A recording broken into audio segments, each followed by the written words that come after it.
আল্লাহ রাব্বুল আলামিন কোরআনুল কারীমের সূরাতু আন-নূরের ভিতরে আল্লাহ তাআলা বিধান দিচ্ছেন।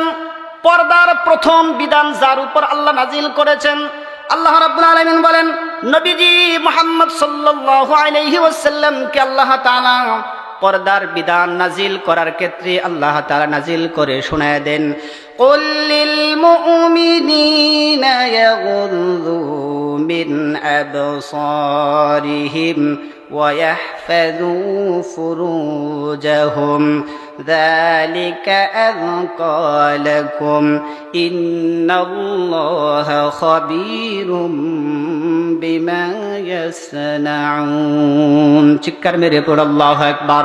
আল্লাহ বলেন নবী জানায় দেন, কুল নবী আপনি বলিয়ে দেন, লিল মুমিনিন মুমিন পুরুষদেরকে রাসূল আপনি জানায় দেন, তারা যেন কি করে, তারা যেন ইয়াগুযু মিন আবসারিহিম, তারা যেন তাদের চক্ষুকে নিচু করে রাখে। কি করে রাখে?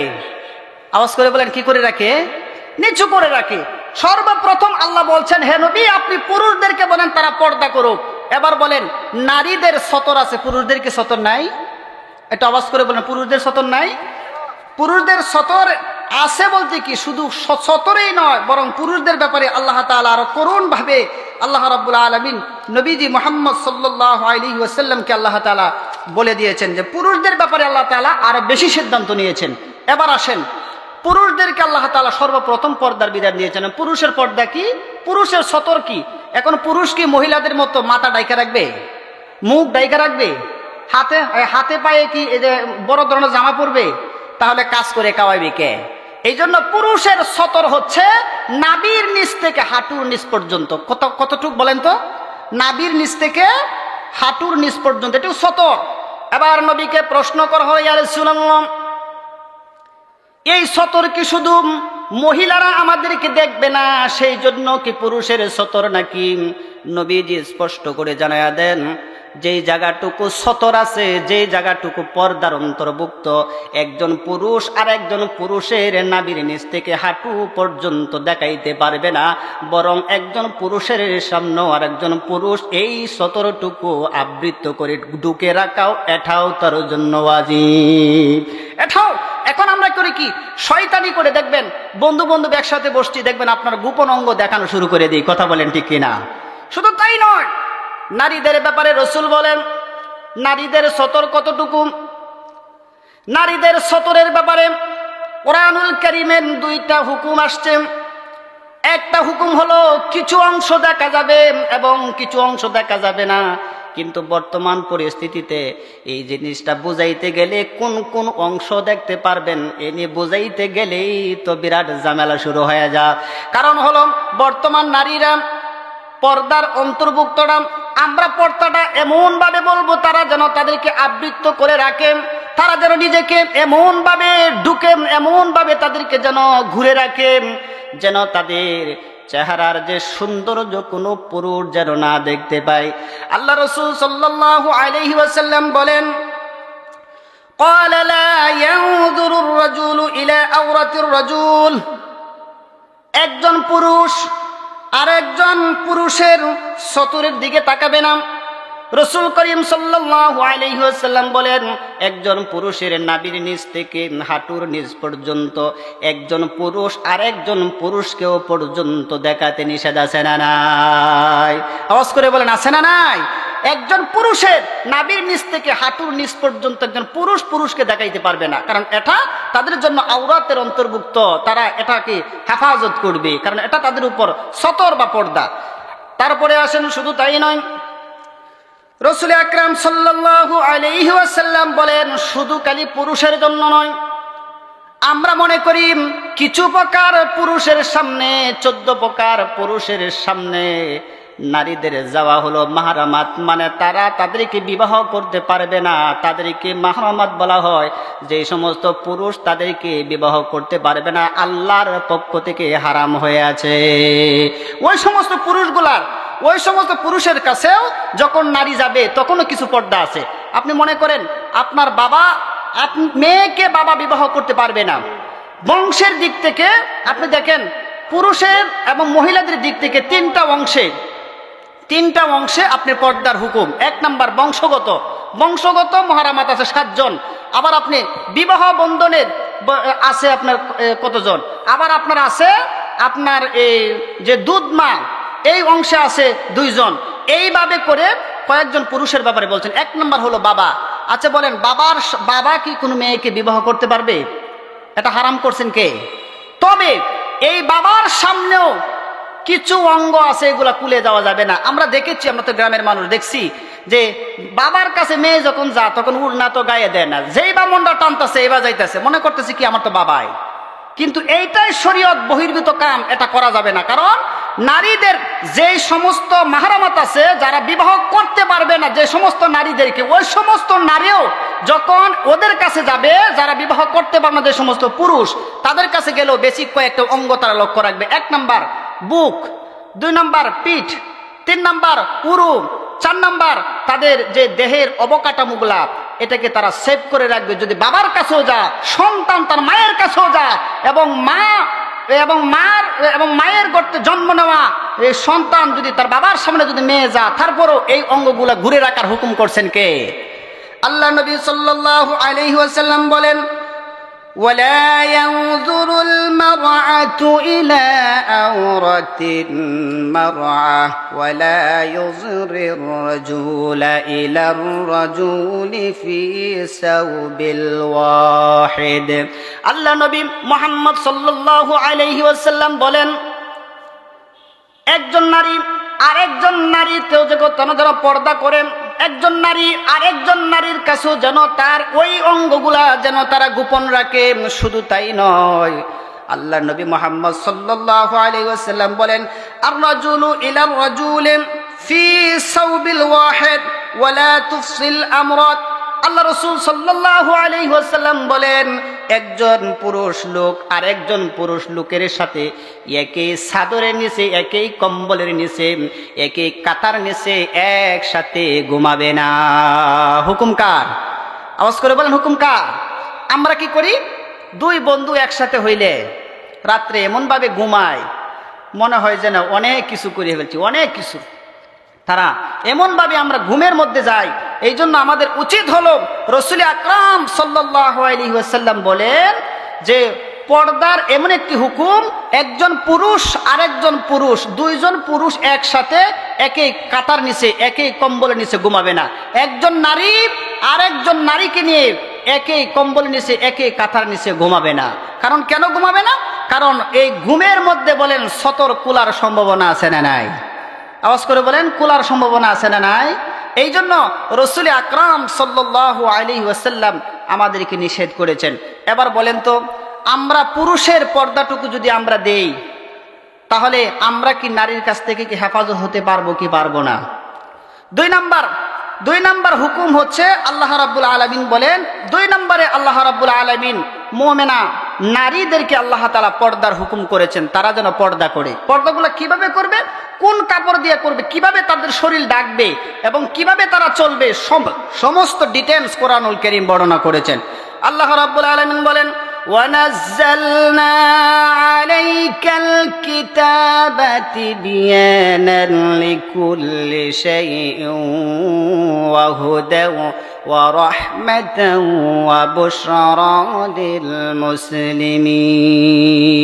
শুধুমাত্র তোমরা মনে করো না যে আল্লাহ তাআলা পর্দার বিধান দেওয়ার পর তোমাদেরকে সুস্পষ্ট দিক নির্দেশনা দেয় নাই, বরং আল্লাহ দিক নির্দেশনা দিয়েছেন এবং এটাকে পূর্ণাঙ্গভাবে কিভাবে পর্দায় থাকলে তুমি জাহান্নাম থেকে বাঁচবা, কিভাবে পর্দায় থাকলে নারী তুমি হযরতে ফাতেমা রাদিয়াল্লাহু তাআলা আনহার সাথে জান্নাতে যাইবা, এর দিক নির্দেশন নবীজি মুহাম্মদ সাল্লাল্লাহু আলাইহি ওয়াসাল্লাম যিনি শরীয়ত প্রণেতা, আল্লাহ যাকে শরীয়ত প্রণেতা বানাইলেন, নবীজি মুহাম্মদ সাল্লাল্লাহু আলাইহি ওয়াসাল্লাম পর্দা কিভাবে করবেন, কতটুকু করবেন, কিভাবে চলবেন, নারীরা কিভাবে কথা বলবেন, নারীরা কিভাবে হাঁটবেন, নারীদের শরীরটাকে কিভাবে ঢাকবেন, সবকিছু বলেন কোরআন এবং হাদিসের মধ্যে আছে না নাই?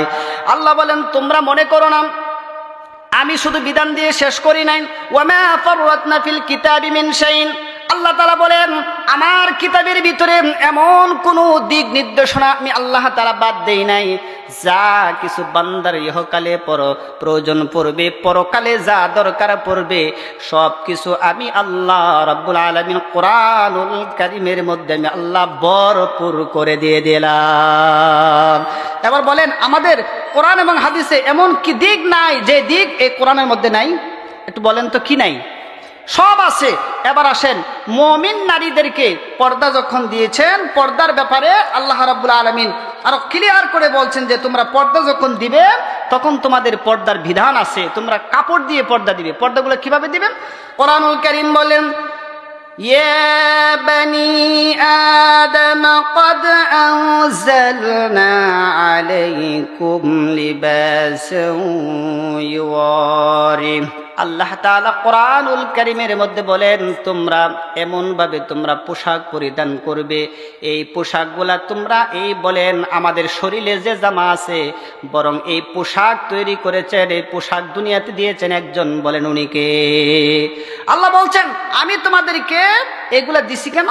তোমরা পর্দা মেনটেন করবে, তোমাদের কাপড় পরিধান করেছেন এবং তোমরা কাপড় তোমরা দিবে, এই জন্যই তোমাদেরকে আমি এই কাজ করেছি। আমি তোমাদেরকে কাপড় পরিধানের জন্য দিছি। কাপড় কতটুক দিবেন, পুরুষের জন্য কাপড় কতটুক, মহিলাদের জন্য কাপড় কতটুক, এটাও তাফসীরের বর্ণনা আছে, আমি আপনাদেরকে সময় সাপেক্ষে বলবো। তবে আল্লাহ রাব্বুল আলামিন সর্বপ্রথম পুরুষ এবং মহিলা উভয়দেরকে আল্লাহ রাব্বুল আলামিন নজরের কথা বললেন, উভয়দেরকে বললেন তোমরা চক্ষুকে নিচু করো, চক্ষুকে হেফাজত করো, তাহলে তোমাদের পর্দা মেনটেন হবে। চক্ষুর মানে কি?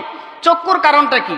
রাসূল আকরাম সাল্লাল্লাহু আলাইহি ওয়াসাল্লাম বলেন আনিন নবী সাল্লাল্লাহু আলাইহি ওয়াসাল্লাম قال المرأة عورة فإذا خرجت ইস্তামশাফাআতু শাইতান। রাসূল আকরাম সাল্লাল্লাহু আলাইহি ওয়াসাল্লাম বলেন পর্দা হলো মহিলারা তাদের ঘরের ভিতরে পর্দা থাকার বস্তু।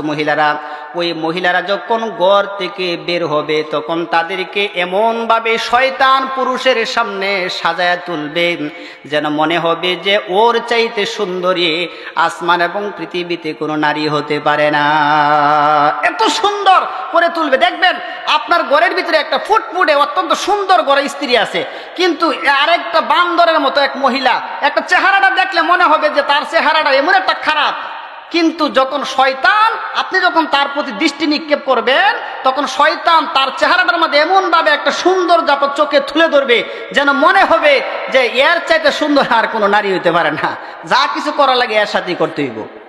এই জন্য নারীদের পর্দা থাকা জরুরি। আপনি একটা জিনিস আমি বলি, আচ্ছা বলেন আপনারা যারা এখানে আসছেন, এখন যে পরিবেশ পৃথিবীতে আছে, আচ্ছা বলেন কেউ কি পুকুরের পানি কেউ খাবেন?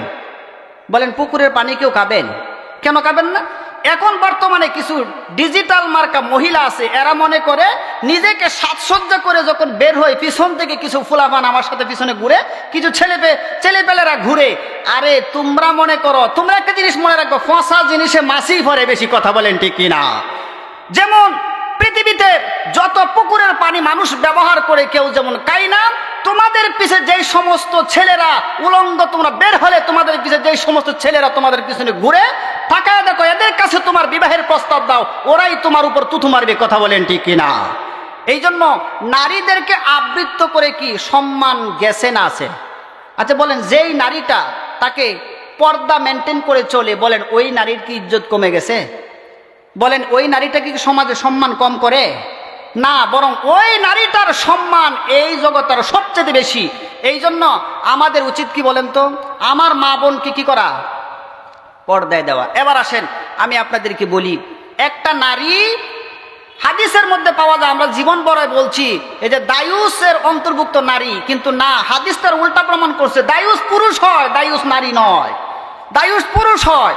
আল্লাহ নবী মুহাম্মদুর রাসূলুল্লাহ সাল্লাল্লাহু আলাইহি ওয়াসাল্লাম বলেন একটা নারীকে যখন জাহান্নামে যাওয়ার জন্য যখন তার গুনার পর পরিমাণ হয়ে যাবে, জাহান্নামে যাওয়ার জন্য যখন নির্ধারণ করা হবে জাহান্নাম তোমার উপর অবধারিত হয়ে যাবে, তখন ওই নারীটাকে জাহান্নামে যাওয়ার পূর্বে নারী 4 জন পুরুষকে তার পর্দার জন্য দায়ী করবেন।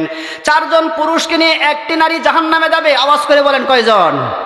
একটু বুঝে শুনে বলেন, কয়জন পুরুষ যাবেন একটা নারীর জন্য জাহান্নামে? 4 জন। একটা নারীর জন্য 4 জন পুরুষ জাহান্নামে যাবেন। 1 নম্বর হলো যেই বাবা সন্তানটারে ছোটবেলা থেকে শুরু করে, বিশেষ করে বাবারা মেয়ের জন্য বেশি পাগল থাকে, বেশি আদর করে। এবার বলেন কিয়ামতের দিন যেই কলিজার টুকরা সন্তান মেয়েটাকে আপনি এত আদর স্নেহ করে সম্মান করে যেই সন্তানটাকে পালছেন, যেই সন্তানটাকে ইজ্জতের সহিত বিয়ে শাদী দিয়েছেন, কিন্তু জামাইও পর্দা দেয় না, আপনার বাড়িতেও পর্দাই ছিল না, ওই নারীটা যখন জাহান্নামের আগুনে যখন যাওয়ার জন্য আল্লাহর পক্ষ থেকে নির্ধারণ করে দেওয়া হবে, তখন ওই নারী বলবে আমি জাহান্নামে এত সহজে যাব না, বরং আমি জাহান্নামে যাওয়ার আগে আমার বাবারে হাজির করো। 2 নম্বর বড় ভাইকে হাজির করো। 3 নম্বর স্বামীকে হাজির করো। 4 নম্বর এই নারীর গর্ভ থেকে যেই বড় সন্তান দুনিয়ায় হয়েছে, যে পুরুষ সন্তান, এই পুরুষ সন্তানকে হাজির করা হবে। এই 4 জন পুরুষকে অপমান অপদস্থ করার পর একটা নারী জাহান্নামে জ্বলবে। এবার বলেন বাবারা ভাইয়েরা, আপনার মেয়ে কোথায় যাচ্ছে, কিভাবে ঘর থেকে বের হচ্ছে? বলেন আপনার হুকুমের বাহিরে কি বের হয়েছে? আপনি যদি আপনার মেয়েকে যদি সঠিকভাবে কন্ট্রোল করতেন, তা আপনার মেয়ে হাফ জামা ভরে ঘর থেকে বের হইতে পারে না। কথা বলেন ঠিক কিনা? আচ্ছা বলেন, এই দেশে কি জামার এত অভাব পড়ছে? এখন যদি যে সমস্ত জামা মহিলারা পরে, মনে হয় যে এমন যুগ চলে আসে, মনে হয় এই পৃথিবীতে কাপড় বলতে আর কিছু নাই। আরে বাবারে, এখন তো মানুষ কাপড় দেখছি, মানুষ যখন মাটি দেয় তখন এই যে মুর্দারে যে কাপড় টানে, এইটাও দেখছি মানুষ আদার সামনে দিয়ে বেশি আনে, আদার পিছন দিয়ে বেশি আনে। আপনারা ওই কাপড় বাড়ায় না এনে দুনিয়াতে কাপড় একটু বাড়ায় ভরেন না, সমস্যাটা কোথায়? আপনারা বলেন, এই আপনার মেয়ের পর্দার প্রথম দায়িত্বকে বলেন, প্রথম দায়িত্বটা কে? আপনি, মানে আপনি বাবা। বরং আপনি যদি আপনার মেয়েকে ছোটবেলা থেকে কন্ট্রোল করতেন, তাহলে আপনার মেয়ে স্বামীর ঘরে গেলে যদি আপনার ঘরে যদি 80% পর্দা দিতে হতে, আর বাকি 20% স্বামীর হাতে, নেককার স্বামীর হাতে যখন তুলে দিতেন, বাকি 20% আপনার ওই স্বামী পুরা করতো। কথা বলেন ঠিক কিনা? কারণ আপনি 100% একটা উলঙ্গ একটা নারী একটা ছেলের কাছে দিছেন, যে ছেলেটা তো জাহান্নামে জ্বলতে আছে, ঘরের এই জ্বালা যন্ত্রণা কাইতে আছে, বরং সমাজে আরো 5টা মহিলারা নষ্ট করতেছে। কথা বলেন ঠিক কিনা? এই জন্য বলেন, 1 নম্বর নারীকে পর্দা দেওয়ার 1 নম্বর দায়িত্ব কার? বাবার। আওয়াজ করে বলেন কার? বাবার। আপনারা কি লজ্জা পাইতেছেন?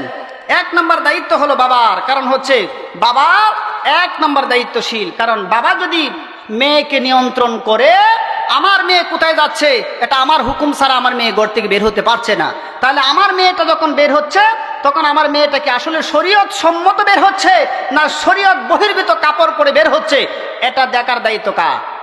শুধু তাই নয়, আপনার একটা বিবাহের উপযুক্ত মেয়েটা যখন বের হবে, তাকে একা ছাড়তে আপনাকে বলছে কে? কে বলছে আপনাকে? আল্লাহ বলছে, রসুল বলেছে। তা আপনি ছাড়ছেন তারে কোন কারণে? এটা বলেন, আপনি ছাড়ছেন তারে কোন কারণে? বরং আপনি তাকে ছাড়াটাই তো সঠিক নয়, বরং তার প্রয়োজন আছে, তার হাজত আছে। আপনি যারা বিবাহ করতে পারবেন না, মাহরমাত আছেন, তাদের সাথে একজনকে সাথে করে দেন, ওই মেয়েটাকে সাথে করে নিয়ে যান। বলেন এমন যদি হয়, তাহলে এই জামানা কোন অবৈধ জারজ সন্তানের জন্ম হবে নাকি? আওয়াজ করে বলেন, হবে নাকি?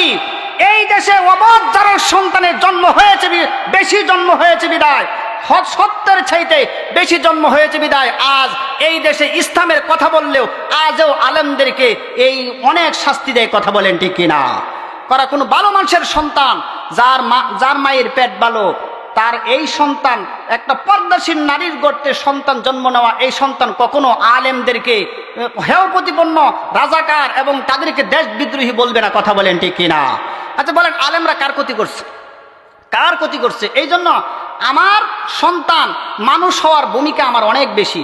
এই জন্য আমরা যারা বাবা আছি, যার ঘরে মেয়ে আছেন, বলেন প্রত্যেকে আজকে থেকে বলেন যে এই হুকুমটা আমরা পালন করব, যে আমার মেয়েকে আমি পর্দা দিব, ইনশাআল্লাহ। রাজি আছেন? আচ্ছা বাবারা, আমি তো আপনাদের এলাকারই সন্তান, আমার একটা মেয়ে আছে 2 বছরের একটা মেয়ে আছে। মা যখন ঘর থেকে বের হয়, হাত মোজা পাও মোজা দেয়, বুকরা ভরে, তখন ওই দিনকা বাড়িতে আসছে, নানু বাড়িতে আইসা তার বড় মামারা বলতেছে আমি পর্দা দিব। পরে বলছে কি করবা? কয়েকটা বুকরা বানাও। পরে এই বুকরা বানাইতে গিয়ে সারা কিশোর গুইডে একটা দোকানে একজনে বানায় দিবে, কয় তো ছোট বুকরা কিভাবে বানাবে, এই বুকরা আমার মেয়ের জন্য বানাইছে। আচ্ছা বলেন, এই যে ঘরের যে একটা বেসিক কালচার, এটা তো আপনি তৈরি করবেন, এটা তো আপনি তৈরি করবেন। আমি যেভাবে চলি আমার সন্তান হবে, এটাই স্বাভাবিক। কথা বলেন ঠিক কিনা? এটা হবে, এটাই স্বাভাবিক, কারণ আমার স্ত্রী এটা করছে না, সে দেখে নাই। এই জন্য রাসূল করিম সাল্লাল্লাহু আলাইহি ওয়াসাল্লাম বলেন, যখন নারীটা পর্দায় থাকবে তখন ওই নারীটার ইজ্জত সম্মান থাকবে। 2 নাম্বার হলো, নারীটা যখন রাস্তা থেকে বেপরদা অবস্থা বের হয়ে যাবে, শয়তান তার উপর এমন ভাবে ঝাল বুনবে, এমন ভাবে তার সৌন্দর্য প্রকাশিত করবে, তাহলে এই যুবকগুলা তার সাথে ইফতিজিং করার জন্য প্রস্তুতি নেবে। বাবারা ভাইরা, শুধু তাই না, আল্লাহ নবী সাল্লাল্লাহু আলাইহি ওয়াসাল্লামের মেয়ের জামাই হযরতে আলী রাদিয়াল্লাহু তাআলা আনহু একদিন নবীজিকে প্রশ্ন করলেন, ইয়া রাসূলুল্লাহ, আমার চোখ যদি নিচু করে চলি, হঠাৎ যদি আমার চোখের সামনে যদি একজন নারী পড়ে যায়, তাহলে আমি ওই নারীকে কিভাবে দেখব? আল্লাহ রাসূল বলেন, তুমি একবার দেখবা, হাদিসে প্রমাণ। রাসূলুল্লাহ সাল্লাল্লাহু আলাইহি ওয়াসাল্লাম বলেন, লি আলিয়িন ইয়া আলিয়ুম লা তাত্তাবিউ নাযরা ফাইন্না লাকাল উলা, তুমি যে প্রথম তোমার দৃষ্টিটা নারীর চেহারার উপর পড়েছে, এটা তোমারই নজর ছিল, কিন্তু 2 নম্বর হলো ওয়ালাইসাত লাকাল আখিরা, তুমি যদি দ্বিতীয়বার যদি তুমি তার প্রতি চাও, এটা তোমার নজর নয়, বরং একটা পুরুষ আর একটা নারীর দিকে যখন তাকা, দ্বিতীয়বার তাকানোটা তোমার নয়, বরং এটা শয়তানের সবচাইতে বিষাক্ত তীরের ভিতরে একটা তীর। একটা বেগনা নারী দিকে একটা পুরুষ এত কুনষ্টি দিক দিতে তাকায়, যা শয়তানের তীরের মধ্যে বিষাক্ত একটা তীর ঢুকায়া দেয়। কথা বলেন ঠিক কিনা? এই জন্য বাবারা, যখন আপনি তাকাবেন, মাত্র একবার তাকাবেন। তবে বাবা, আমি ওই হাদিসটা পরে আমি একটু নিজেকে একটু সংশোধন করতে চাইলাম, চিন্তা করলাম, আমি তো ঢাকা মসজিদে যখন তাকি বের হয়েছে, একদিন জুম্মা থেকে আলোচনা করে বের হলাম, ভাবলাম নিজের চোখটাকে কিভাবে হেফাজত করা যায়। আমি যখন ডাইনে চাইলাম, তখনও দেখি হাফ লেডিস সামনের দিকে তাকানো আছে, এমন ভাবে তাকানোর কোনো রাস্তা নাই। আমি যখন ডান দিকে তাকাইলাম, তখনও দেখি এই উলঙ্গ নারী আসতেছে। আবার যখন বাম দিকে তাকাইলাম, একই অবস্থা। পিছনের দিকে ঘুরে দেখলাম, একই অবস্থা। চতুর্দিক থেকে এখন যে পরিবেশ আসছে, যেই দিকে তাকান বলো, নারী থেকে এই চোখকে হেফাজত করা কঠিন না সহজ কাজ? আওয়াজ করে বলে, কঠিন না সহজ কাজ? বাজারে যাবেন, যেই দিকে তাকাবেন এই দিকে নারী পাবেন। বর্তমানে আমাদের এই গ্রাম অঞ্চলে বাজারেও গিয়ে শান্তি নাই, যেই দিকে তাকাবেন সামনে চাইলো নারী, পেছনে চাইলো নারী, ডাইনে চাইলো নারী, বামে চাইলো নারী। তখন আমি ভাবলাম যে এত দিক থেকে তাকাইলাম, চতুর্দিক থেকে নারী দেখতে পাইলাম, এবার আমি উপরের দিকে তাকাই, মনে হয় উপরের দিকে তাকাইলে মনে নিরাপত্তা পাওয়া যাবে। কিন্তু বাবারে, এখন এমন এক পরিবেশ আসছে, যখন 2 তালা 3 তালার দিকে তাকাবেন, দেখবেন ওইখানে তো নিচে যে কিছুটা ছিল, উপরে তাকায় দেখবেন একটা ডেক সেটের সাথে গানের তালে তালে মহিলারা উলনা সারাও নাচে। কথা বলেন ঠিক কিনা? এই চোখকে হেফাজত করা, উপরে চাইলেও শান্তি নাই, ডাইনে চাইলেও শান্তি নাই, বামে চাইলেও শান্তি নাই, পিছনেও শান্তি নাই, সামনেও শান্তি নাই। চতুর্দিক থেকে বলেন, এই ফিতনা আছে না নাই? একটু জোরে বলেন, এই ফিতনা আছে না নাই? বলেন, এই ফিতনা থেকে বাঁচার জন্য 1 নম্বর ফ্যাক্টরি হচ্ছে না আপনি বাবা, আপনি ভূমিকা পালন করেন, এই রাস্তার ছেলেপেলেগুলা, পুরুষগুলা নিরাপত্তা থাকবে। কথা বলেন ঠিক কিনা? কিন্তু আপনি আর আমি করছি কি? আমার মেয়ে, আমার ছেলে কোথায় যাচ্ছে তা আমরা নজর করে দেখছি না, আমরা তা কিছুই করছি না, আমরা এটাকে কিছু মনেই করি না। কারণ আমরা কি করছি? আমরা দেখেন সমাজটা এমন ভাবে গেছে, আমার সন্তান বড় হয়েছে, মা দেখবেন একটা সাবালক ছেলের কাছে, ছেলে বিয়া করছে, এই ছেলের কাছে মা যখন যা উল্না নাই, যদিও তা হ্যাঁ কিছুটা দিয়েছে কিছুটা নাই, এইভাবে সন্তানের সামনে যা। বলেন, এটা কি শরীয়ত সম্মত কাজ? আপনি মায়ের গর্তে হয়েছেন, আপনি মনে করেন না যে আমার মা আমার জন্য সারা জীবন মার কাছে এভাবে মায়ের স্তন তো আমি ছোটবেলা খাইছি, এই জন্য মনে হয় মা বড় হয়েছে, হন মা এমনই আছে। কথা বলেন ঠিক? এটা এমন হবে? আল্লাহ নিষেধ করছেন না, তাকে এই অবস্থা দেখবা দূরের কথা, বরং তুমি যখন নাবালক থেকে সাবালক হবা, তখন তুমি তার ঘরে ঢুকলে পর্যন্ত অনুমতি নেবা। দিতেছে, হুকুম দিচ্ছে কে? আওয়াজ করে বলেন, হুকুম দিচ্ছে কে? আল্লাহ রাব্বুল আলামিন বলেন, ওয়া ইযা বালাগাল আতফালু মিনকুমুল হুলুম فليستأذنوا كما استأذن الذين من قبلهم আল্লাহ রাব্বুল আলামিন নবীজি মুহাম্মদ সাল্লাল্লাহু আলাইহি ওয়াসাল্লাম কে বলেন ওয়া ইযা যখন বালাগা যখন আপনার সন্তানটা যখন সাবালক থেকে বালাগ হয়ে গেছে মানে একটা নারীর অঙ্গ প্রত্যঙ্গ সম্পর্কে যখন আপনার ছেলেটা বুঝতে পারবে তখন আপনার ছেলেটা কি করবে আতফালু মিনকুম হুলুম তখন তোমার এই সন্তানও বলো আল্লাহর হুকুম মানা দরকার আছে না নাই জোরে বলেন আছে না নাই কেমন ভাবে হুকুম মানবে আল্লাহ তাআলা বলেন ফাস্তাযিনু তখনও এই সন্তান যখন বড় হবে সন্তান যখন মার অঙ্গ প্রত্যঙ্গ সম্পর্কে বুঝবে তখন ওই সন্তান কি করবে এই যে আগের নিয়ম অনুযায়ী মায়ের ঘরে ঢুকলে ওই সন্তানও অনুমতি নেবে হুকুম দিচ্ছে কে আওয়াজ করে বলেন হুকুমটা দিচ্ছে কে আর এখন আমাদের পরিবেশটা কি বলেন মায়ের ঘরে গেছেন অনুমতি নিছেন এই সমাজে কে আছেন একটু বলেন তো কিন্তু মা কি আপনার কাছ থেকে পর্দার অন্তর্ভুক্ত নয় আপনি না মাকে উলঙ্গ দেখছেন আপনার নিজের কাছে লজ্জা লাগে না আপনি মাকে বলেন মা আমি ছোট ছিলাম তোমার স্তন খেয়েছি তোমার পেট থেকে আমি বের হয়েছি তুমি আমাকে অনেক স্নেহ সম্মান করে বড় করেছ কিন্তু মা এটা তো আল্লাহর হুকুম তোমার দেহটা আমার সামনে ডেকে রাখো কারণ আমি চাই না তোমাকে আমি এই অবস্থায় দেখি কথা বলেন ঠিক কিনা তাহলে বলেন এই মা যদি আপনার মা জানে না আপনার মা মূর্খ আমার মা মূর্খ আমার মাকে আমি যে কিছু শিখেছি আল্লাহ আমাকে শিখার যোগ্যতা দিয়েছেন তৌফিক দান করেছেন বলেন আমার মাকে এই বোঝানোর দায়িত্ব কি আমার আছে না নাই আওয়াজ করে বলেন আছে না নাই আল্লাহ তাআলা বলেন তোমরা যখন তোমার মায়ের ঘর সহ তোমরা যখন ঘরের ভিতরে ঢুকবা যখন তোমরা পরিপূর্ণ বয়স উপনীত হয়ে যাইবা তখন তোমরা তোমার মায়ের ঘরে ঢুকলেও তোমার মায়ের পক্ষ থেকে অনুমতি নিতে হবে অনুমতি শুধু নিবেনই না যতক্ষণ না পর্যন্ত মা অনুমতি দিবে ততক্ষণ পর্যন্ত ঘরে ঢুকবে না আল্লাহ রাব্বুল আলামিন এই আইন নতুন করে না বহুত পুরানা আল্লাহ তাআলা বলেন ইয়া আইয়ুহাল্লাযীনা আমানু লা তাদখুলু বুয়ুতান গায়রা বুয়ুতিকুম হাত্তা তা'তানিসু ওয়া তুসাল্লিমু আলা আহলিহা আল্লাহ রাব্বুল আলামিন বলেন শুধু খালি তোমরা নয় বরং তোমরা হে মুমিনগণ যারা ঈমান আনছো যারা আল্লাহর প্রতি বিশ্বাস করেছো লা তাদখুলু তোমরা ঢুকবে না বুয়ুতান ঘরের ভিতরে গায়রা বুয়ুতিকুম যতক্ষণ না পর্যন্ত ঘরের ভিতর থেকে অনুমতি না আসবে এতক্ষণ পর্যন্ত ঢুকতে নিষেধ করেছেন একজন বলেন উনি কে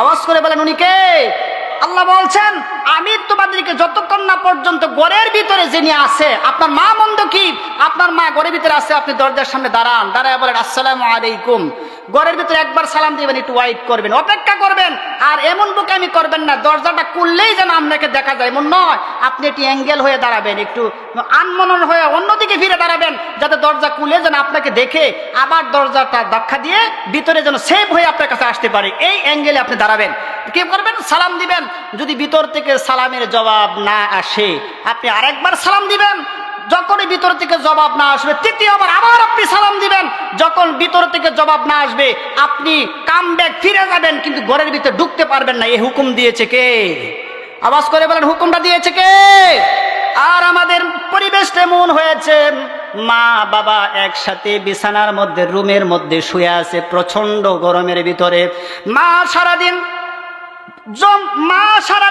সংসারের কাজ কাম করে মা ঘরের ভিতরে জোহরের সময় প্রচন্ড গরমের কারণে মা ঘরে গেছেন বাবা বিছানায় শুয়ে আছেন মা গরমের যন্ত্রণা শরীর থেকে কাপড়গুলা রাইকা বাতাস ফ্যানের বাতাস খাচ্ছেন ওই দিক থেকে আপনি একজন তাজা একজন তরুণ যুবক বিবাহের উপনীত সময়ের বয়স একজন যুবক তুমি মারকে সালামও দেও না মায়ের কাছ থেকে অনুমতিও নেও না মার ঘরে দৌড় দিয়ে যখন ঢুকে যাও মা লজ্জায় তোমাকে দেখে কি দিয়ে দেহ ডাকবে মা দেখবেন একটি তাড়াহুড়া শুরু করে দেয় ঠিক কিনা বলেন আজকেরা আপনারা যারা আজকে আসছেন বলেন আমার মার ঘরে অনুমতি ছাড়া ঢুকবেন আরো কথা বলেন মায়ের ঘরে অনুমতি ছাড়া ঢুকবেন কিভাবে অনুমতি নেবেন যেমন ভাবে অনুমতি নিয়েছিল তোমার পূর্বপুরুষগণ মানে হচ্ছে আল্লাহ তাআলা যে সিস্টেম শিখাইছেন এই সিস্টেমে যারা অনুমতি নিয়েছে তাদের ব্যাপারে আল্লাহ রাব্বুল আলামিন এই কথাগুলা বলেছেন এবার আসেন জিনা শুধুমাত্র আমরা মনে করি জিনা বলতে এটা বুঝি যে একটা নারীকে দর্শন করা, এটার নামই কি জিনা? জিনা অনেক প্রকার। আপনি দেখেন জিনাগুলোর একটি হাদিস আমি আপনাদের সামনে উপস্থাপন করছি, যে হাদিসটার মধ্যে রাসূল আকরাম সাল্লাল্লাহু আলাইহি ওয়াসাল্লাম জিনার ব্যাপারে অনেকগুলো দিক নির্দেশনা দিয়েছেন। এর আগে একটি জিনিস শিখায়, আপনি মনে করেন আপনার স্ত্রীকে নিয়ে যাচ্ছেন, আল্লাহ রাসূল সাল্লাল্লাহু আলাইহি ওয়াসাল্লাম পর্দার বিধানটাকে কি গুরুত্ব দিচ্ছেন। একটা অন্ধ সাহাবী নবীজির দুই স্ত্রীর সামনে যখন ঢুকলেন, নবীজি বললেন তুমি তার কাছ থেকে পর্দা করো। কেন? আল্লাহ নবীজি মুহাম্মদ সাল্লাল্লাহু আলাইহি ওয়াসাল্লাম মাইমুনা রাদিয়াল্লাহু তাআলা আনহার সাথে বসা এবং সাথে আরেকজন আমাদের মা উম্মে সালামা রাদিয়াল্লাহু তাআলা, ওই দুইজন সাথে যখন বসা, এই মুহূর্তে একজন সাহাবী ঢুকে গেলেন, যে সাহাবী সম্পর্কে আল্লাহ রাসূল সাল্লাল্লাহু আলাইহি ওয়াসাল্লাম বলেন ফাদাখালা আলাইহি ওয়া ইযা লাকা বা'লাল উম্মিনা। আল্লাহ নবী মুহাম্মদ সাল্লাল্লাহু আলাইহি ওয়াসাল্লাম বলেন এমন সময় আমার একজন সাহাবী, অন্ধ সাহাবী, যে সাহাবীর নাম ছিলেন আব্দুল্লাহ ইবনে উম্মে মাকতুম রাদিয়াল্লাহু তাআলা আনহু, আমার হুজরা কানার ভিতরে ঢুকে যা। আমার আপনার নবী মুহাম্মদ সাল্লাল্লাহু আলাইহি ওয়াসাল্লাম বলেন উমিরনা বিল হিজাবি ফাকালা ইয়া রাসূলুল্লাহ। আমার নবী দুইজন স্ত্রীকে ডাক দিয়ে বলেন আমার বিবিগণ, তোমরা তার থেকে পর্দা করো, বরং তোমরা পর্দার ভিতরে চলে যাও। এমন সময় নবীজির মেয়ে মাইমুনা রাদিয়াল্লাহু তাআলা আনহা জিজ্ঞাসা করলেন ইয়া রাসূলুল্লাহ, উম্মে মাকতুম তো চোখে দেখে না, তাহলে উনি তো আমাদেরকে দেখছে না, তাহলে গুনাহ হবে নাকি? আমার নবী সঙ্গে সঙ্গে জবাব দিয়ে বললেন মাইমুনা শোনো, আমার সাহাবী উম্মে মাকতুম হয়তোবা তোমাদেরকে দেখতে পারে নাই, কিন্তু বলো তোমরা যে দুইজন আছো ওই দুজন কি উম্মে মাকতুমকে কি তোমরা দেখো নাই? বরং তোমাদের চোখ যেহেতু ভালো, তোমরা যেহেতু চোখে দেখতে পাচ্ছ, তার মানে তোমরা তার থেকে পর্দা করার হুকুম দিয়েছেন একজন। বলেন উনি কে? আওয়াজ করে বলেন উনি কে? তাহলে আমাদের উচিত মা বোনদেরকে বলবো, যার বাবা আছে জীবিত, বড় ভাই আছে এবং আপনার বড় ছেলে আছে, এবং এই সমস্ত পুরুষ যারা আছে যাদের কাছে আপনি যাচ্ছেন আসছেন, তাদের সামনে আপনি যাবেন কিভাবে? শরীরের মধ্যে উলনা দিবেন, বুকের মধ্যে উলনা দিয়ে ডাকবেন, আপনার বাহু ডাকবেন, আপনার উরু ডাকবেন, আপনাকে এমন ভাবে আবৃত্ত করে যাবেন যাতে আপনার অঙ্গ প্রত্যঙ্গ, আপনার ভাই, আপনার বোন এবং আপনার বাবা যেন আপনার এই অঙ্গ প্রত্যঙ্গ সম্পর্কে আন্দাজ না করতে পারে। কথা বলেন ঠিক কিনা? এই মা বোনদেরকে আমি বলছি, মা বোনরা ভাইয়ের সামনে গেলেও সুন্দর করে ফেস করে যাবা, খুব ট্যালেন্ট করে এবং সতর্কতাভাবে, ভেরি ইন্টারনাল অ্যাফেয়ার্স, খুব গুরুত্বপূর্ণ কথা। আপনার এই দেহটাকে মা বাপ এবং ভাই বোনদের সাথে গেলেও তোমরা এমনভাবে যাবা। আরেকটা সমাজে বড় একটা রোগ আছে, মনে করেন আমার ছেলে, আমার স্ত্রীর গর্ভে থেকে যে মেয়ে হয়েছে, এই মেয়েরে আমাদের সমাজে কি বলে? দাদা বলে, নানা বলে, তুই আরেকটু বড়, তোর বিয়ে করাম, তোর এই করাম সেই করাম। এই যে টাট্টা বিরোধ করে, রাসূল বলছেন ওই মহিলাকে তোমাকে বিবাহ করা হারাম ঘোষণা করেছেন একজন। উনি কে? আওয়াজ করে বলেন উনি কে? তাহলে এটা একটা কবিরা গুনার অন্তর্ভুক্ত। কেউ যদি নাতিকে নিয়ে টাট্টা বিরোধ করে, রাসূল বলেন সে একটা কবিরা গুনার অন্তর্ভুক্ত করলো, সে একজন কবিরা গুনাহ করছে। কারণ নাতিকে তো তুমি কোনোদিন বিবাহ করতে পারবে না, কারণ সে তোমার জন্য বিবাহের চিরতরে বন্ধন হারাম করে দিয়েছেন একজন। উনি কে? আওয়াজ করে বলেন উনি কে? তাহলে বলেন মেয়ের ঘরের নাতি, ছেলের ঘরের নাতিকে এই সমস্ত তামাশামূলক কথাকে ওরা বলবেন? আওয়াজ করে বলেন এই কথাগুলো আর বলা যাবে? বরং না, আপনি এই কথাগুলো বলতে পারেন না, কারণ আপনার জন্য তো ওই কাজটা আল্লাহ তাআলা হারাম করেছেন, আপনি তো এই কাজটা করতেই পারেন না। এই জন্য আমরা ছেলের নাতি, মেয়ের নাতনিকে আমরা এত তামাশা বাড়াবো না, বরং ওরা আমাদের জন্য হারাম, চিরতরে হারাম। বিবাহ কখনো করতে পারবে না, কখনোই না, কখনো আপনাদের জন্য একটা হালাল আল্লাহ করে দেয় নাই, চিরতরে আল্লাহ হারাম করেছেন। কথা বলেন ঠিক কিনা? তাহলে আমাদের উচিত আমরা তাদের সাথে এই কেলতামশা জড়িত না হওয়া। এবার আসেন, আমরা জিনা কত প্রকার। জিনা শুধু খালি একজন নারীকে দর্শন করার নামেই জিনা নয়, বরং জিনার কিছু গুণ আছে, এ থেকে আল্লাহ তাআলা বারণ করছেন, এই কাজগুলা করবেও না। আল্লাহ তাআলা কুরআনুল কারীম আল্লাহ তাআলা বলেন ওয়ালা তাকরাবুজ জিনা ইন্নাহু কানা ফাহিশাতাও ওয়া সাআ সাবিলা। আল্লাহ বলেন বান্দারা তোমরা গুনাহ করবে করে দূরের কথা, গুনাহ এমন এক জিনিসের নাম, জিনা এমন এক জিনিসের নাম। তোমরা কি জানো জিনা করলে এমন এক শাস্তি আল্লাহ তাআলা কোরআনে আইন জারি করেছেন? জিনার শাস্তি এত ভয়াবহ শাস্তি, আপনি যদি নামাজ না পড়েন আপনাকে মারার জন্য আল্লাহ হুকুম করে নাই। আপনি যদি রোজা না করেন এই জন্য আপনাকে মেরে দিতে হবে, এই হুকুম আল্লাহ করে নাই। বরং বান্দা তোমরা যখন জিনা করবা, জিনার হুকুম আল্লাহ তাআলা এত নরমাল করে নাই, জিনার হুকুমকে আল্লাহ তাআলা বড় শক্তিশালী বানায়া আল্লাহ পাঠায় দিয়েছেন। জিনা হলো, যদি বিবাহিত পুরুষ বিবাহিত নারী যদি জিনা করে, কান খুলে শুনে নেন, যদি কোনো বিবাহিত পুরুষ এবং বিবাহিত নারী যদি জিনা করে, তাহলে এই জিনাকুর আল্লাহর জমিনে এই জিনাকুর তাকার কোনো অপশন আল্লাহ রেখে দেয় নাই। মেরে ফেলতে হবে, তাকে হত্যা করতে হবে। এবার বলেন, একটা জিনাকুরকে যদি হত্যা করা হতো তাহলে বাংলার এই ভূমির মধ্যে শত শত মা বোনরা আজকে লাঞ্ছিত অপমানিত হয়ে তারা বিভিন্ন নেতা নেত্রীর ঘর থেকে তারা নিজের দেহ বিক্রি করতে হইতো না। কথা বলেন ঠিক কিনা? কারণ আমরা কি করেছি দেখেন, বর্তমানে নারীদের দেহের বিনিময়ে অনেক কিছু হয়, অনেক কিছু হয়, কিন্তু আপনারা বুঝেন, যদি একটাকে যদি বাইতুল মোকাররমের সামনে যদি টুলিং মেরে পাথর মেরে বুক পরিমাণে গেড়ে যদি পাথর মেরে যদি হত্যা করা হতো, তাহলে বলেন এই বাংলার জমিনে নারীগুলা ঘরের দরজা উদাম করে ঘুমাইতো, তারপরও একটা যুবক ঘরের ভিতরে ঢুকতো না। কথা বলেন ঠিক কিনা? বলেন এই হুকুম কার? বলেন এই হুকুমটা কার? কিন্তু আমরা কি করছি, আমাদের অবস্থাটা আপনি নির্ণয় করেন। একটা শুধু খালি তাই নয়, দেখবেন একটা ডিভোর্সি নারীকে সমাজে কেউ বিবাহ করতে রাজি না, কিন্তু দেখেন একটা ডিভোর্সি নারীর পিছে দেখবেন 100 যুবক ছাড়া লাগে রয়েছে খালি ফ্যাম করার লাগে। এর কারণ কি জানেন? এর কারণ হচ্ছে তাকে বিবাহের জন্য যায় না। মা তোমাদেরকে আমি অনুরোধ করে বলছি, তোমরা অনেক দামি জিনিস, কারণ রাসূল বলেন তোমরা কত দামি, তোমরা যদি নিজে চিন্তা তাহলে কোনোদিন বকাটে ছেলের হাতে তোমাদের দেহ বিলীন করতে হইতো না। কারণ তুমি তো জানো না, তোমার পেট থেকে নবী মুহাম্মদ জন্ম নিয়েছেন, তোমার পেট থেকে এত একজন আর দুইজন নবী নয়, হাজার হাজার নবী তোমার মতো মায়ের পেট থেকেই তো জন্ম হয়েছে। ঠিক কিনা বলুন? আচ্ছা বলেন, আমি আর আপনি, আজকে আমি একজন এই আপনাদের এলাকারই একটা সন্তান, এই ছেড়ে বসাইছেন, আচ্ছা বলেন আমি কি আকাশ থেকে পড়ছিলাম? কথা বলেন, আমি কি আকাশ থেকে নয় ভাড়া পড়ছিলাম? না আমি কলা গাছ পাইরে বেরিয়েছি? কোনো কিছু নয়, বরং আমি একটা মায়ের পেট থেকে বের হয়েছি। কথা বলেন ঠিক কিনা? এই যে আজকের মাহফিলে যিনি প্রধান বক্তা, আন্তর্জাতিক মুফাসসিরে কোরআন ডক্টর আবুল কালাম আজাদ বাশার, বলেন উনি কি কোনো মায়ের ঘর থেকে জন্ম নেয় নাই? তার এই সুনাম শুধু খালি তার আমাদের দেশে নয়, সারা বিশ্বে তাদেরকে চিনে। আচ্ছা বলেন, এমন একটা সন্তানের মা হওয়াতে এই মা কি গর্বিত নয়? আওয়াজ করে বলেন, এই মা গর্বিত নয়?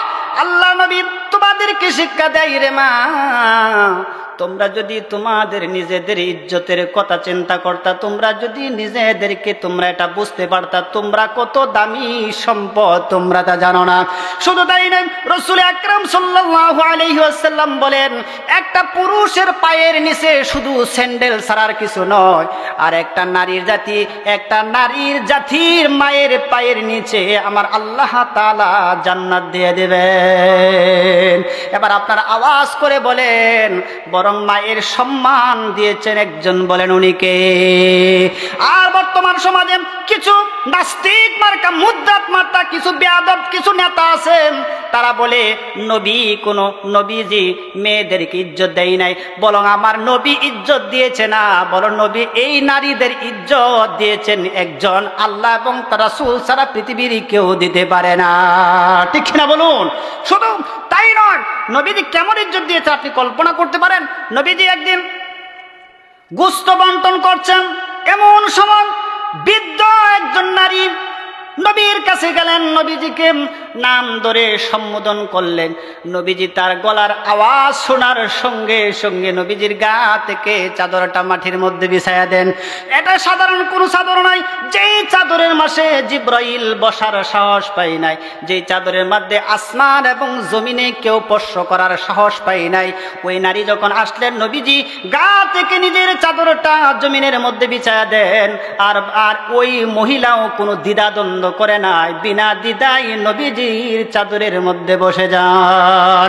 ওই মহিলা যখন আসলেন নবীজি উঠা থেকে দিকে দাঁড়িয়ে যান। আবার যখন মহিলা যখন নবীর সঙ্গে কথা বলে যখন চলে যা, নবীজি আবার উঠে দাঁড়ায় গেলেন, এত সম্মান দিলেন। এবার হযরতে উমর ইবনুল খাত্তাব রাদিয়াল্লাহু তাআলা আনহু জিজ্ঞেস করলেন, ইয়া রাসূলুল্লাহ, যেই চাদরের ভিতরে জিবরাইল পর্যন্ত বসতে সাহস পাই না, নবী গো জানতে চাই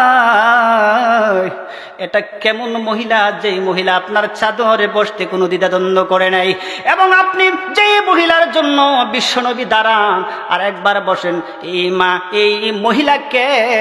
আবার নবী চোখের পানিগুলো ছাইরা দিয়া বলে, এই উমর, তুমি কি জানো না আমি নবী জীবনে কোনো দিন বাবারে জীবনে দেখি নাই, আমার বাবারে বাবা বলে ডাক দিতে পারি নাই। ওরে ওমর, আমার মা যদিও 6 বছর জীবিত ছিলেন, কিন্তু মায়ের দুধ আমার জীবনে বেশি দিন কিসমতে দাপন হয় নাই।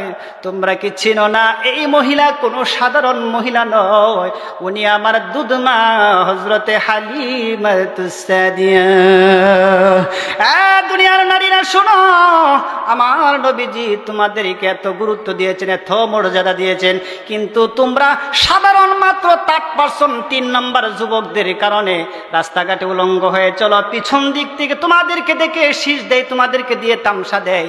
তোমরা মনে করো না যে তোমরা গর্বিত, বরং তোমরা এমন এক জিনিস, যেমন কলার উপরে যখন বাকল থাকে তখন কলার অনেক দাম, কিন্তু তোমরা কি জানো ওই কলা যদি ছিলে যদি বাজারে রাখা হয়, মানুষ এত নিয়ে কষ্ট করবে কেন? ছিলে রাখলাম খালি বাড়িতে নিয়ে খাইবো। আপনারা বলেন এই যে শতাশতি মাছি বসবে, কোনোদিন কেউ কি শিলা কলা বাজার থেকে কিনে আনবেন নাকি? আনবেন? কেউ আনবেন না। যেমন আমি ছোটবেলা আমি একটা ঘটনা বলি, আমার দাদা কিন্তু আমরা জীবনও দেখি নাই, আমার চাচা পেটে থাকা অবস্থায় আমার দাদা দুনিয়া থেকে বিদায় হয়ে যায়। তা আমাদের গ্রামের কিছু দাদারা বলতো, তোরা যখন বিবাহ করস তখন দেখবি মেয়ে খুঁজে বার করা বিরাট কঠিন হয়ে যাবে। আমি বললাম অনেক সময়, তখন আরেক দাদা উঠে বললো, কে আর কষ্ট হয়ে যাবে, হ্যাঁ মহিলা মাদ্রাসা দিনে ভিতরে শত মহিলারা যাইতেছে, এত কষ্টের কি আছে? শুন, এমবে দেখবে নারী পাওয়া যায়, কিন্তু আসল বউ খুঁজে দেখ, মহিলা খুঁজে দেখ, খুঁজে ভাইতে না কয় একটা গ্রাম দিগালে। কথা বলেন ঠিক কিনা? তো তোমরা যেমন সমাজে এভাবে চলো, তোমরা মনে করো না তোমাদের কেউ ভালো বলে, বরং তোমাদেরকে ছেলেরা বুক করবে, কিন্তু তোমাদেরকে বউ বানাবে না। কথা বলেন ঠিক কিনা? এই জন্য মাদেরকে বলবো, তোমাদের ইজ্জত তোমরা বুঝো। তোমাদের ইজ্জত শুধু তাই নয়, তোমাদের ইজ্জত নবীজি মুহাম্মদ সাল্লাল্লাহু আলাইহি ওয়াসাল্লাম দিয়েছেন, এবং তোমার মতো মায়ের পেট থেকে হাজার হাজার আলেম এই জগতে চলছে। কথা বলেন ঠিক কিনা? এই জন্য রাসূল বলেন, জিনা হলো 1 নম্বরে জিনা। জিনার ব্যাপারে জিনা অনেক প্রকার হয়ে থাকে। 1 নম্বরে জিনা হলো আপনার 1 নম্বরে জিনা হলো 2 চোখের জিনা হলো পর নারীর প্রতি দৃষ্টি নিক্ষেপ করা। বলেন এই চোখের জিনা আছে না নাই? চোখের জিনা আছে না নাই? 1 নম্বর চোখের জিনা। চোখের জিনা, কারণ এই চোখ দ্বারা বিরাট জিনা করে মানুষ। চোখের মাধ্যমে মানুষ অনেক গুনাহ করে। আমি তো আগে বলেছি যে বর্তমানে এমন এক পরিস্থিতি সৃষ্টি হয়েছে, আপনি পৃথিবীর চতুর্দিক থেকে যেই দিকে তাকাবেন এই দিকেই আপনি তাকায় দেখবেন, শুধুমাত্র যেই দিকেই তাকাবেন সেই দিকেই দেখবেন এই জিনা করার মতো খালি নারীরা চতুর্দিক দিকে। কথা বলেন ঠিক কিনা? এই জন্য আমাদের উচিত হলো আমাদের চোখকে হেফাজত করা। কথা বলেন, আপনারা কি এই কথাতে একমত যে আমাদের চোখকে হেফাজত করা দরকার আছে না নাই? আমরা প্রত্যেকে আমাদের কি চোখকে হেফাজত করে চলবো কি চলবো না? এবার সবাই 2টা হাত তুলেন।